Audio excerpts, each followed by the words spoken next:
बिस्मिल्लाहिर्रहमानिर्रहीम। अस्सलाम वालेकुम फ्रेंड्स, कैसे हैं आप सब दोस्त।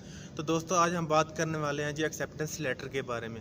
हम एक्सेप्टेंस लेटर क्यों चाहिए होता है। एक्सेप्टेंस लेटर हमें इसलिए चाहिए होता है कि हमारा जो है एडमिशन सीएससी स्कॉलरशिप के लिए कंफर्म हो कि हमें एडमिशन जो है जल्दी मिल जाएगा। हमारे जो चांसेस हैं एक्सेप्टेंस लेटर के साथ एडमिशन के वो बढ़ जाते हैं। एक्सेप्टेंस लेटर इसलिए ज़रूरी होता है कि एक बंदा जो है आपको जानता है, और विदाउट एक्सेप्टेंस का मतलब ये होता है कि एक बंदा आपको नहीं जानता। अगर तो आप एक्सेप्टेंस लेटर आपको कोई प्रोफेसर दे देता है तो वो प्रोफेसर जब भी आपकी एप्लीकेशन जाएगी यूनिवर्सिटी में तो वो सीधा उसी प्रोफेसर के पास भेजेंगे जिसका आपने एक्सेप्टेंस लेटर अटैच किया होगा, तो वो आपको प्रोफेसर एक्सेप्ट कर लेगा। इस तरह जो आपका एडमिशन है वो 70% उसके चांसेस होते हैं वो कन्फर्म हो जाता है। इसलिए हम एक्सेप्टेंस लेटर अप्लाई करते हैं। अब एक्सेप्टेंस लेटर अप्लाई कैसे करना है, उसके लिए क्या क्या चीज़ें चाहिए होंगी, तो मैं आज आप लोगों को इस वीडियो में ये सारी चीज़ें बताने वाला हूँ। तो जिस दोस्त ने अभी तक हमारे चैनल को सब्सक्राइब नहीं किया यार जल्दी से सब्सक्राइब कर लें और वीडियो को पूरा देखा करें ताकि आप लोगों को स्टेप बाय स्टेप समझ आ जाए।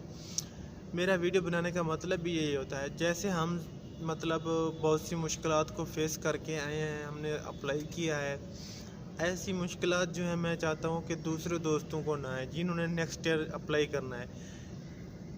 तो दोस्तों एक्सेप्टेंस लेटर अप्लाई करने के लिए हमें एक अच्छा सा ईमेल लिखना होता है। वो ईमेल मैं कोशिश करूँगा कि आप लोगों को दे दूँ। उसके बाद आप लोगों को एक अच्छी सी सीवी बनानी होती है जो हम इंशाल्लाह बना लेंगे। वो नेक्स्ट वीडियो में हम कवर कर लेंगे कि हम सीवी कैसे बना सकते हैं। उसके बाद आपका लोगों का होता है स्टडी प्लान।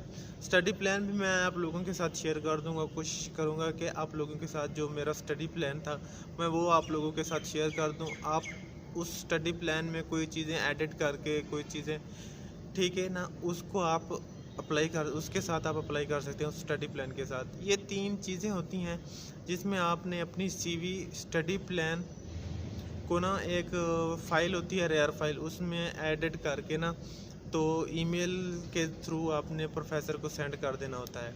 अब बात आती है हम प्रोफेसर के जो ईमेल हैं वो कहाँ से ढूंढें। तो सबसे पहले हम देखेंगे कि हम यूनिवर्सिटीज़ जो है कौन सी सिलेक्ट करने वाले हैं। उसके बाद उस यूनिवर्सिटी के जो प्रोफेसर होते हैं जो हम जिस डिपार्टमेंट में अप्लाई करना चाहते हैं तो उसके जो ईमेल है वो हम कैसे निकाल सकते हैं।